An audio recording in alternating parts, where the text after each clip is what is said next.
यह कहानी है कुंभ मेले की रहस्यमयी रात की। दर्द भरी पुकार कुंभ मेले की चहल पहल अपने चरम पर थी। हर तरफ श्रद्धालुओं की भीड़, गंगा किनारे बजते भजनों की गूंज और दीपों की जगमगाहट ने वातावरण को अलौकिक बना दिया था। लेकिन इस पवित्र मेले में भीड़ के बीच किसी की आंखों में दर्द छुपा था। राधा, एक 7 साल की मासूम बच्ची, अपने पिता के हाथों को कसकर पकड़े हुए थी। राधा की माँ पिछले साल की महामारी में चल बसी थी और अब पिता ही उसका सब कुछ थे। पिता ने वादा किया था कि गंगा में स्नान करने के बाद वो उसे उसकी माँ की याद दिलाने वाले एक गुड़िया खरीद देंगे। लेकिन जैसे ही वे भीड़ में आगे बढ़े, राधा का हाथ अचानक छूट गया। पापा! उसकी नन्ही चीखों ने आसमान चीर दिया। लेकिन मेले की शोर में वो आवाज कहीं दब गई। राधा अब अकेली थी। डर का साया राधा अपने पिता को ढूंढने के लिए रोती बिलखती भीड़ में भटक रही थी। तभी उसे एक अंधेरे कोने में एक बूढ़ी औरत दिखी, जिसने राधा को इशारे से पास बुलाया। तू खो गई है न बिटिया? उस औरत की आवाज में अजीब सी खुरदरी गूंज थी। राधा डरी हुई थी,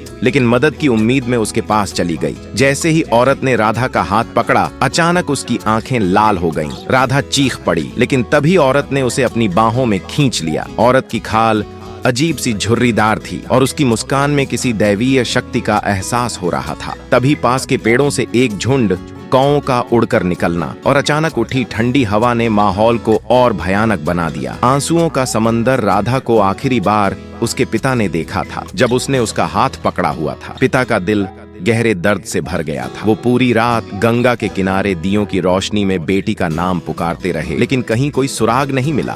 लोग उन्हें सांत्वना देने आए, लेकिन एक पिता के दिल को चैन कहाँ। राधा का खिलखिलाना, उसकी तोतली बातें और उसकी माँ जैसी मासूम मुस्कान, सब एक पल में यादों में तब्दील हो गए। राधा, मेरी बच्ची! पिता की आंखों से आंसू थमने का नाम ही नहीं ले रहे। असंभव सच सुबह होने को आई थी और तभी एक साधु वहां आया, जिसकी आंखों में अजीब सी चमक थी। उसने पिता को बताया, तुम्हारी बच्ची अभी जीवित है, लेकिन जहां वो है वहां जाने की हिम्मत हर किसी में नहीं होती। पिता चौंक गए। साधु ने उन्हें बताया कि राधा को ब्रह्म राक्षस ने अपनी पकड़ में ले लिया है, जो कुंभ मेले के दौरान मासूम बच्चों को अपनी शक्तियों का शिकार बनाता है। अगर तुमने उसे बचाने की कोशिश की तो उसकी जान के साथ तुम्हारी भी बलि चढ़ सकती है। पिता के दिल में एक तरफ डर था तो दूसरी तरफ अपनी बेटी को बचाने का साहस। अधूरा रहस्य को साधु ने उन्हें एक सुनसान घाट की ओर इशारा किया। वहां जाओ, लेकिन ध्यान रहे वो घाट श्रापित है। वहां जो भी गया वापस नहीं लौटा। पिता ने हिम्मत जुटाई और घाट की ओर बढ़ने लगे। घाट पर पहुंचते ही उन्होंने एक विचित्र दृश्य देखा। राधा एक पेड़ के नीचे बैठी थी, लेकिन उसकी आंखें सफेद थीं और उसके चारों ओर काले धुएं का साया था। अचानक घाट पर मौजूद हर चीज ठहर गई। तभी एक भारी आवाज गूंजी, अगर इसे छुड़ाना है तो अपनी आत्मा का सौदा करना होगा। इसके अगले एपिसोड के लिए हमारे साथ जुड़े रहिए।